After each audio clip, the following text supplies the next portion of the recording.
അത്ര അങ്ങ് കയറി വരാൻ പറ്റാത്തൊരു വശത്ത് ബലഹീനത ഉള്ളവരാണ്. ഹല്ലേലൂയ. അതുകൊണ്ടാണ് കർത്താവ് ശിഷ്യന്മാരോട് പത്രോസിനോട് ചോദിക്കുന്നു, ശീമോനെ നീ ഉറങ്ങുന്നുവോ? ഒരു നാഴിക ഉണർന്നിരിക്കാൻ നിനക്ക് കഴിഞ്ഞില്ലയോ? അങ്ങനെ ഒരു ചോദ്യത്തിന്റെ മുമ്പിലായിരുന്ന പത്രോസിനെ പിന്നീട് നമ്മൾ കാണുന്നത് അപ്പോസ്തല പ്രവൃത്തികളുടെ പുസ്തകത്തിലേക്ക് വരുമ്പോൾ നമ്മൾ പത്രോസിന്റെ മറ്റൊരു മുഖമാണ് കാണുന്നത്. അഥവാ പത്രോസ് ഉണർവ് പ്രാപിച്ച ഒരു വ്യക്തിയായിട്ടാണ് നമുക്ക് പത്രോസിന്റെ അനുഭവത്തെ, ശുശ്രൂഷയെ കുറിച്ച് കാണുവാനിടയായി തീർന്നത്. സുവിശേഷങ്ങളിൽ 4 സുവിശേഷങ്ങളിലും വായിക്കുമ്പോഴെല്ലാം അവർ ശിഷ്യന്മാരാണ്, യേശുവിന്റെ കൂടെ ഇരുന്ന് പലതും പഠിക്കുകയാണ്. They were disciples. ഹല്ലേലൂയ. എന്നാൽ അപ്പോസ്തല പ്രവൃത്തികളിലേക്ക് വരുമ്പോഴാണ് അവരുടെ ശരിക്കുള്ള ശുശ്രൂഷ വെളിപ്പെട്ടു വരുന്നത്. ഹല്ലേലൂയ. ഇവിടെ യേശു ചോദിക്കുന്നു, സുവിശേഷത്തിൽ യേശു ചോദിക്കുന്നു, ഒരു നാഴിക നിനക്ക് ഉണർന്നിരിപ്പാൻ കഴിഞ്ഞില്ലയോ?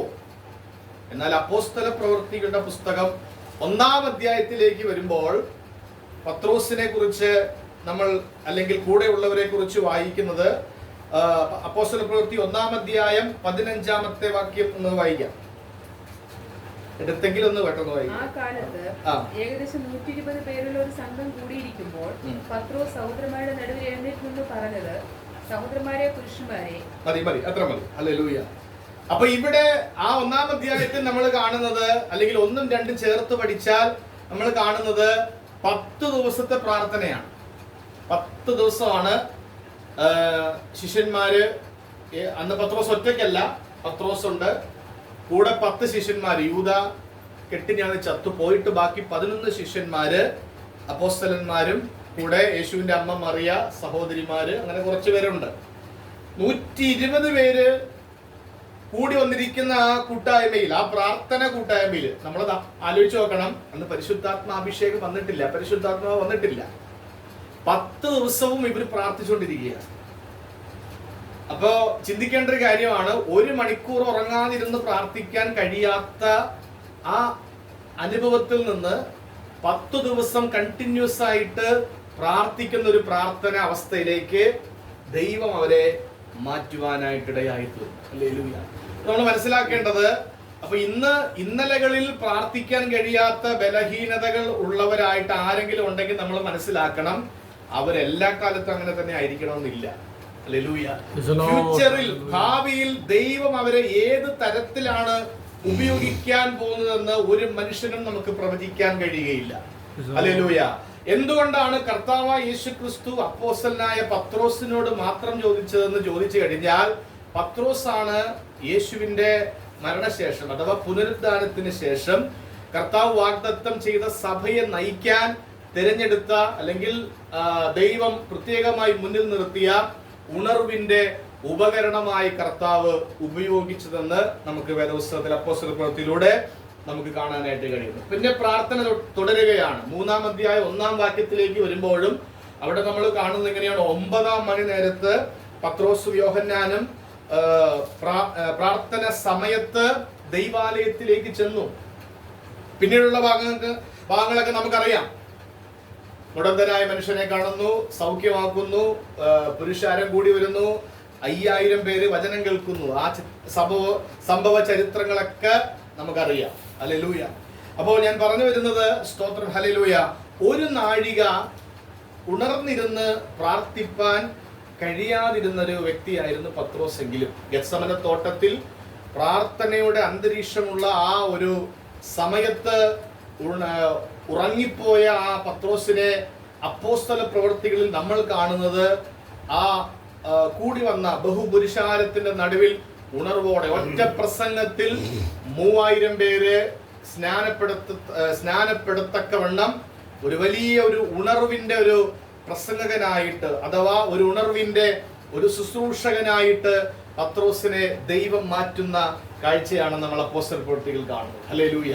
അപ്പൊ അങ്ങനെയാണെങ്കിൽ ഇന്ന് രാത്രികാലം പ്രിയപ്പെട്ട ദൈവദാസന്മാരെ, പ്രിയപ്പെട്ട അഭിഷിക്തന്മാരെ, നമ്മുടെ ജീവിതത്തിൽ ഇതുപോലെ നമ്മളും ഒരു വശത്തൊന്നും പ്രാർത്ഥിക്കാൻ അറിയാൻ പാടില്ലാത്ത സ്ഥാനത്ത് നിന്ന് നമ്മൾക്ക് ഇന്ന് രാത്രി ഇങ്ങനെ ഒരു കൂടിവരവിനായിട്ട് കൂടി വരുവാൻ ദൈവമായ കർത്താവ് നമുക്ക് ഇങ്ങനെ ഒരു അവസരം ഒരുക്കിയതിനായിട്ട് ഞാൻ കർത്താവിനെ നന്ദിയോടെ സ്തുതിക്കുന്നു, സ്തോത്രം ചെയ്യുന്നു. അപ്പോൾ ഒരു നാഴിക ഉണർന്നിരിക്കാൻ കഴിയാത്ത പത്രോസ് പിന്നീട് കാണുന്നു എഴുന്നേറ്റ് നിന്ന് പഴയ നിയമത്തിലെ വചനഭാഗങ്ങളൊക്കെ കോട്ട് ചെയ്ത ഒറ്റ പ്രസംഗത്തില് 3000 പേരുടെ ഹൃദയം ദൈവം തുറന്നു. ഹല്ലേലൂയ. അപ്പൊ അതിന്റെ അർത്ഥം എന്ന് പറഞ്ഞാൽ ഒരു മനുഷ്യനെ ദൈവം ഉണർവുള്ളവനാക്കി മാറ്റുവാൻ ദൈവത്തിന് അധികം സമയം വേണ്ട. ദൈവത്തിന് ഒന്നും അസാധ്യമല്ല. ഹല്ലേലൂയ. അപ്പൊ അതുകൊണ്ട് ഇന്നുകളിൽ അല്ലെങ്കിൽ ഈ ദിവസങ്ങളിലൊക്കെ നമ്മളെല്ലാ മാസം തോറും ഇങ്ങനെ നൈറ്റ് പ്രയർ ആയിട്ട് കൂടി വന്ന് 3 മണിക്കൂർ വ്യത്യസ്ത സ്ഥലങ്ങളിൽ ഇരുന്ന് വീടുകളിൽ ഇരുന്നൊക്കെ പ്രാർത്ഥിക്കുന്നത്, അല്ലെങ്കിൽ നമുക്ക് വിശ്വസിക്കാം നാളുകളിൽ ഈ പ്രാർത്ഥന ഏത് ലെവൽ വരെ എത്തിച്ചേരുമെന്ന്. ഹല്ലേലൂയ. നമ്മൾ ചിന്തിക്കുന്നതിലും നനയ്ക്കുന്നതിലും അത്യന്തം പരമായി ഈ പ്രാർത്ഥനയുടെ റിസൾട്ടിനെ മാറ്റിമറിക്കാൻ ദൈവത്തിന് കഴിയും. എത്ര പേർ അത് വിശ്വസിക്കുന്നുണ്ട്? ഹല്ലേലൂയ. രാത്രി നമ്മളൊരു ചെറിയ കൂട്ടമായിട്ടൊരു ഹല്ലേലൂയ ഒരു ചെറിയ കൂട്ടമായിട്ടൊരു പ്രയസെല്ല് പോലെയാണ് ഇത് കൂടി വരുന്നതെങ്കിലും നാളുകളിൽ ഈ ദൈവദാസന്മാരുടെ നമ്മുടെ ടീമിന്റെ പ്രവർത്തനങ്ങളുടെ വളർച്ചയ്ക്ക് കാരണമായി തീരുവാൻ ഈ രാത്രികളിലുള്ള പ്രാർത്ഥന അത് വലിയ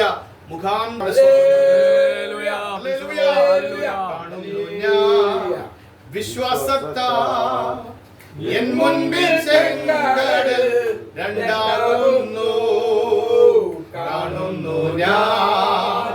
വിശ്വാസത്താ എൻ മുൻപിൽ ചെങ്കടൽ രണ്ടാകുന്നു കാണാത്ത കാര്യങ്ങൾ കൺമുൻപിലെന്നാവോൾ വിശ്വസിച്ചിടുന്നു എൻ കർത്താവേ. ഒരു നാഴിക നിനക്ക് ഉണർന്നിരിപ്പാൻ കഴിയുകയില്ലയോ എന്ന് ചോദിക്കുമ്പോൾ കർത്താവ് അപ്പോസ്തല പ്രവൃത്തിയിലുള്ള കാര്യങ്ങളെല്ലാം കണ്ടുകൊണ്ടാണ് ശീമോനോട് പറയുന്നത്. പത്രോസ് വിചാരിച്ചത് ഉറങ്ങിപ്പോയത് മാത്രമാണ് ചോദിക്കുന്നത്. പക്ഷെ അങ്ങനെയല്ല. കർത്താവ് വരാൻ പോകുന്ന യേശു ഇന്നലെയും ഇന്നും എന്നേക്കും അനന്യനാണ്. അപ്പൊ ഇന്ന് എന്ത് സംഭവിക്കും? ഇന്ന് ഉറങ്ങിപ്പോയെങ്കിൽ നാളെ ഉറക്കമില്ലാത്ത ഉണർവുള്ളവനായി പത്രോസ് മാറുമെന്നുള്ള ഒരു ഉറപ്പോടെയാണ് യേശു ചോദിക്കുന്നത്. ഹല്ലേലൂയ. അപ്പൊ എന്റെ രണ്ടാമത്തെ വിഷയത്തിലോട്ട് ഞാൻ കടന്നു വരാം. പത്രോസിന്റെ ജീവിതത്തിൽ ഒരു കാലഘട്ടത്തിൽ ഗത്സമനത്തോട്ടത്തിൽ ഉറങ്ങിപ്പോയ പത്രോസ്, അപ്പോസ്തലപ്രവൃത്തിയുടെ ശുശ്രൂഷകളിൽ നമ്മൾ വായിക്കുന്നു 2 വേദഭാഗങ്ങൾ പത്രോസ് വ്യക്തിപരമായി പ്രാർത്ഥിക്കുന്ന 2 പ്രാർത്ഥനകൾ പെട്ടെന്ന് പറഞ്ഞ് ഞാൻ എൻ്റെ വാക്കുകൾ ചുരുക്കാൻ ആഗ്രഹിക്കുന്നു, ഞാൻ അവസാനിപ്പിക്കാൻ ആഗ്രഹിക്കുന്നു.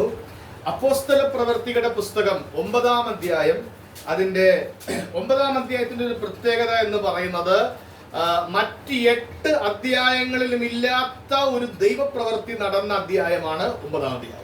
ഇതിന്റെ ഇടയിൽ സുവിശേഷം അറിയിക്കുന്നുണ്ട്, രോഗികൾ സൗഖ്യമാകുന്നുണ്ട്, വലിയ കൂട്ടങ്ങൾ വിടുവിക്കപ്പെടുന്നുണ്ട്, സഭ വളരുന്നുണ്ട്, അപ്പോസ്തലന്മാർ മഹാശക്തിയോടെ ദൈവത്തിന്റെ വചനം പ്രസംഗിക്കുന്നുണ്ട്.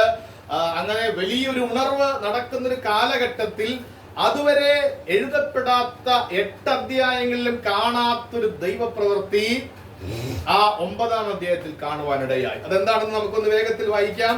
9-ാം അധ്യായം അതിന്റെ 40-ാമത്തെ വാക്യം. പത്രോസ് അവരെയൊക്കെയും പുറത്തിറക്കി മുട്ടുകുത്തി പ്രാർത്ഥിച്ച് ശവത്തിന്റെ നേരെ തിരിഞ്ഞു, തബീതയെ എഴുന്നേൽക്ക എന്ന് പറഞ്ഞു. അവൾ കണ്ണു തുറന്നു പത്രോസിനെ കണ്ട് എഴുന്നേറ്റിരുന്നു. Praise the lord. ഹല്ലേലൂയ. സ്തോത്രം. തബീത എന്ന് പേരുള്ള ഒരു ശിഷ്യ ദീനം പിടിച്ചു മരിച്ചു. പക്ഷേ ബൈബിൾ പറയുന്നു അവളെ കുളിപ്പിച്ച് കിടത്തി. ആ ദേശത്തിന്റെ അടുത്ത് പത്രോസ് ഉണ്ടെന്നുള്ള അറിവ് കിട്ടിക്കഴിഞ്ഞപ്പോൾ പെട്ടെന്നുടനെ പത്രോസിനെ വിളിച്ചു വരുത്തി. പത്രോസ് വേഗത്തിൽ വന്നു, മാളിക മുറിയിലേക്ക് കയറി ചെന്നു, അകത്തിരുന്നവരൊക്കെ പുറത്താക്കിയിട്ട് പത്രോസ് അവിടെ എഴുതിയിരിക്കുന്നു, ഹല്ലേലൂയ, ശവത്തിന്റെ നേരെ ആ ഡെഡ് ബോഡിയുടെ മുൻപിൽ മുട്ടുകുത്തി പ്രാർത്ഥിച്ച് അതിന്റെ നേരെ തിരിഞ്ഞു. കർത്താവ്, ഹല്ലേലൂയ, സ്തോത്രം, അവൾ എഴുന്നേൽക്കത്തക്കവണ്ണം തബീതയോട് കണ്ണ് തുറക്ക എന്ന് പറഞ്ഞ് ആ സെക്കൻഡിൽ ആ പ്രാർത്ഥിക്കുന്ന സമയത്ത് ആ ഡെഡ് ബോഡി ലിവിംഗ് ബോഡിയായി, ഹല്ലേലൂയ, ജീവനുള്ള ഒരു വ്യക്തിയായി അവളെ അവിടെ എഴുതിയിരിക്കുന്നതിനാണ് അവൻ കൈ കൊടുത്തു അവളെ എഴുന്നേൽപ്പിച്ചു എന്ന് വചനത്തിൽ എഴുതിയിരിക്കുന്നു. ഹല്ലേലൂയ. ഈ പത്രോസാണ് ഒരു ദിവസം ഒരിക്കൽ ഗത്സമനത്തോട്ടത്തിൽ 1 മണിക്കൂർ പ്രാർത്ഥിക്കാൻ കഴിയാതെ. ഹല്ലേലൂയ.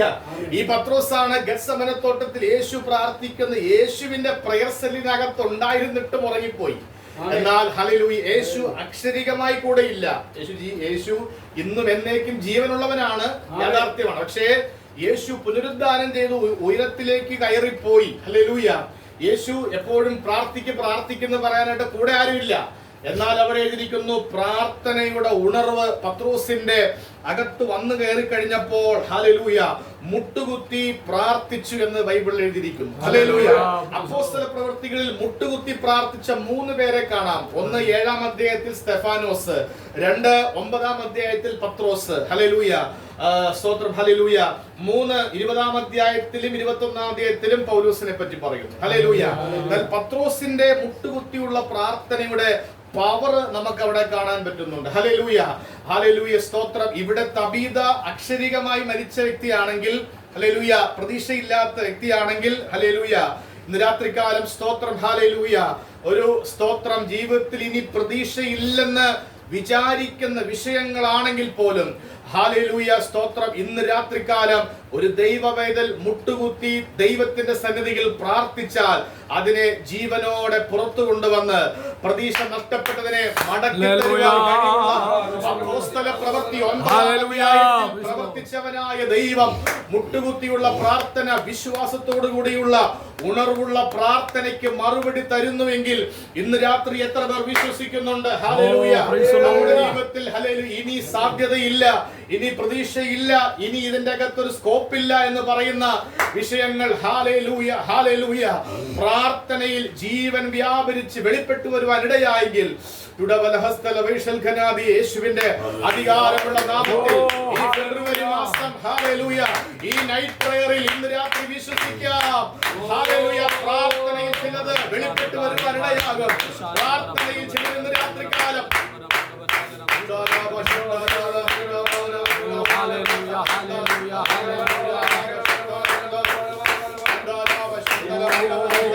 മടങ്ങി വരാൻ സാധ്യതയില്ലാത്ത വിഷയങ്ങൾ യേശുവിന്റെ നാമത്തിൽ മടങ്ങി വരട്ടെ. ഹല്ലേലൂയ.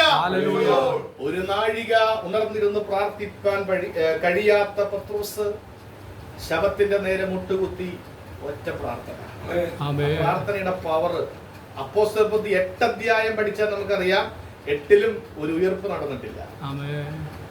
രോഗികൾ സൗഖ്യമാണ്, മാസ് ഹീലിംഗ് ഉണ്ട്, പേഴ്സണൽ ഹീലിംഗ് ഉണ്ട്, എല്ലാം ഉണ്ട്. പക്ഷേ ഒരു റിസറക്ഷൻ, ഒരു ഡെഡ് ബോഡി എഴുന്നേൽക്കുന്നത് ഹല്ലേലൂയ, അത് നടന്നത് പ്രാർത്ഥനയിലാണ്. ഹല്ലേലൂയ. അപ്പോൾ പ്രാർത്ഥനയുടെ ഒരു ഉണർവ് ഒരു വ്യക്തിക്ക് അകത്തോട്ട് വന്നു കഴിഞ്ഞാൽ അതിന്റെ റിസൾട്ട് എന്താ പറയാ, അത് പറഞ്ഞറിയിക്കാൻ പറ്റാത്തതാണ്. ഹല്ലേലൂയ. പക്ഷെ അത് പ്രാർത്ഥിക്കാൻ ഉണർവ് വേണമെങ്കിൽ അത് ഉള്ളിൽ നിന്ന് വരണം, മനസ്സിൽ നിന്ന് വരണം, അഥവാ ഹൃദയത്തിൽ നിന്ന് വരണം. ഇവിടെ യേശു പറഞ്ഞില്ല എഴുന്നേക്ക് പ്രാർത്ഥിക്കുന്നൊന്നും പറഞ്ഞില്ല, തന്നെ പ്രാർത്ഥിച്ചു.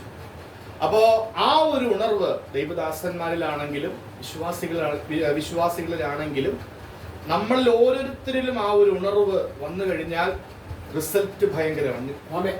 ഹല്ലേലൂയ. ഞാൻ എന്നെയും കൂടി ചേർത്താണ് പറയുന്നത്. ഹല്ലേലൂയ. എന്നാൽ സ്തോത്രം, പ്രാർത്ഥന കഴിഞ്ഞു, തബീത എഴുന്നേറ്റു, ജീവൻ വ്യാപരിച്ചു, അവിടെ പ്രസിദ്ധനായി, പത്രോസ് പോപ്പുലറായി, ഇന്നത്തെ ഭാഷയിൽ പറഞ്ഞ വൈറലായി എന്ന് പറഞ്ഞാൽ ലോകം മുഴുവനും അറിഞ്ഞപ്പോഴും എന്നെ ചിന്തിപ്പിച്ച രണ്ടാമത്തെ കാര്യം, അപ്പോഴും പത്രോസ് പറഞ്ഞില്ല ഇനിയിപ്പോ പ്രസംഗം മാത്രമേ ഉള്ളൂ, ഇനിയിപ്പോ പ്രാർത്ഥനയൊക്കെ നിർത്തി എന്ന് പറഞ്ഞില്ല. അവിടെയും പത്രോസ് തന്റെ ലേഖനത്തിൽ എഴുതിയിരിക്കുന്നത്, നിർമ്മതരായിരിപ്പിൻ, ഉണർന്നിരിപ്പിൻ. ഹല്ലേലൂയ. നിങ്ങളുടെ പ്രതിയോഗിയായ പിശാച് അലറുന്ന സിംഹം എന്ന പോലെ ആരെ വിഴുങ്ങേണ്ടി എന്ന് ചുറ്റി തിരിഞ്ഞ് നടക്കുന്നത് കൊണ്ട് ഹല്ലേലൂയ അവനോട് എതിർത്ത് നിൽപ്പിൻ. ഹല്ലേലൂയ.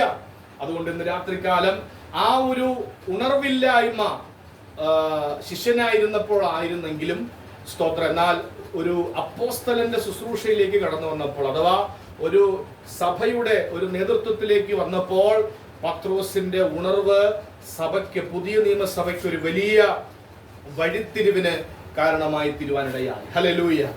ഞാൻ എൻ്റെ വാക്കുകളെ അവസാനിപ്പിക്കുകയാണ്. ഹല്ലേലൂയ. അങ്ങനെയാണെങ്കിൽ ഇന്ന് രാത്രികാലം ഈ നൈറ്റ് പ്രാർത്ഥന, ഈ നൈറ്റ് പ്രയർ, ഇനി അനേക വിഷയങ്ങൾക്ക് വേണ്ടി നമ്മൾ